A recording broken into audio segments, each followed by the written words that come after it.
Diba, ikaw yung nag-crave ng maasim, maanghang at mahalat. Tapusin natin yung cravings mo. Meron lang naman ako nakuha dito sa TikTok. Tignan nyo kung gano'ng karami.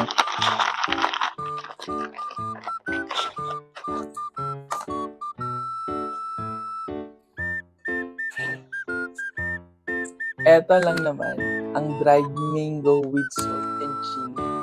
Matululaway ko.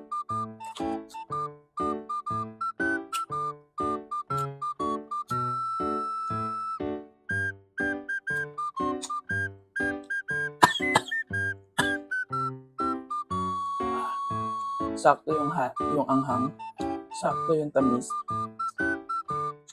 sakto din yung asim. Guys, sobrang sarap. Check sa inyo basket. Go!